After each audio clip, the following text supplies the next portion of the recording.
سے وہی ہاں سے حواس ہمارے کان کیسے کہاں سے حواس آپ کے حواس میں ویسے آتا ہے؟ حواس کے ذریعے سے لیتے ہیں. گھر میں حواس ہے، آپ کا علم آتا ہے آپ جب گھر میں بیٹھتا ہے.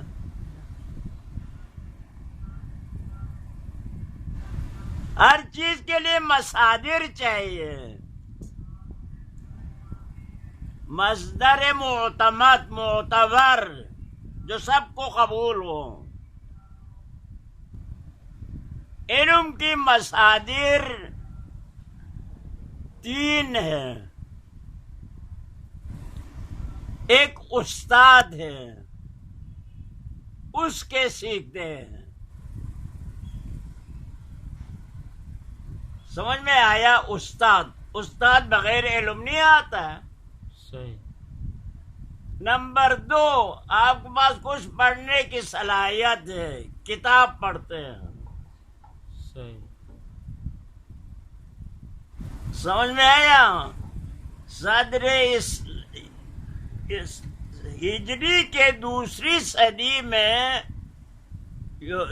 روم سے جب جنگ ہوا تو روم کی لائبریریوں سے کو چھین کر لایا، تو وہ کتابیں جو ہے نا پڑھی ہیں.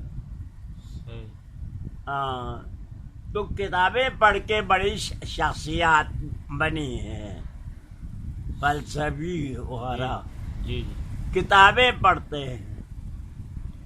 نمبر 3 وحی ہے. 3 مصدر ہے.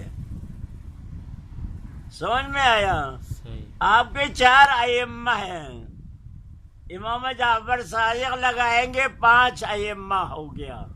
صحیح. ان 5 ائمہ کے مصادر علم کیا ہے؟ کسی کے پاس بیٹھ کے کچھ سیکھا ہے یا کوئی کتاب پڑھی ہے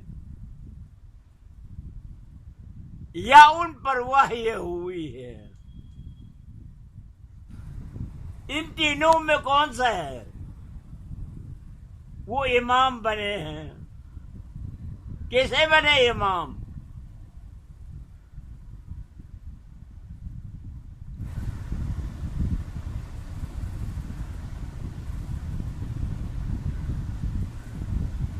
ضد اسلام فتوا ہے، آپ پرواہ نہیں کرتے ہیں سب کے. ویسے 4 نے تو فتوا دیے ہیں. جعفر صادق گھر سے نہیں نکلے ہیں، اس نے کوئی فتوا نہیں دی ہے. ان کی شاگرد کوفی میں جعفر صادق کو کی طرف نسبت دے کے بولتے تھے. وہ امام ابو حنیفہ کا استاد نہیں ہے؟ ہاں، یہ باقیوں کے استاد نہیں ہیں؟ امام شافعی، امام ابو حنیفہ. ابو حنیفہ کس کے پاس پڑھے ہیں؟ امام مالک کس کے پاس پڑھے ہیں؟ وہ تو امام ابو حنیفہ کو تابعی بولتے ہیں. عبداللہ بن مسعود صحابی کے پاس تعلیم حاصل کی. نہیں، اس کے ایک استاد ہے بدنام زمانہ، عبدالرحمن اورموز، 7 سال، اور کوئی نہیں ہے.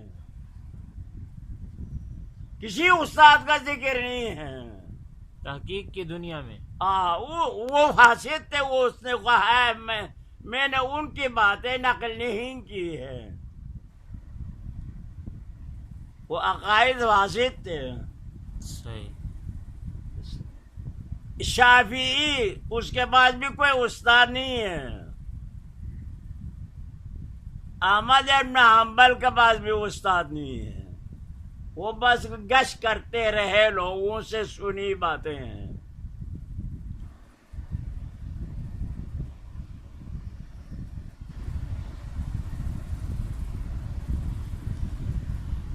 عبداللہ بن عمر عاص سب سے زیادہ حدیث جمع کرنے والوں میں ہیں.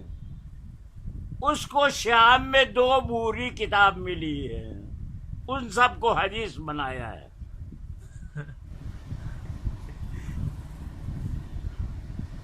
تاریخ بھی نہیں پڑھتے.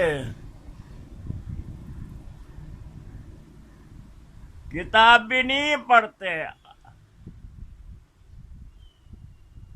اور بھی نہیں کرتے.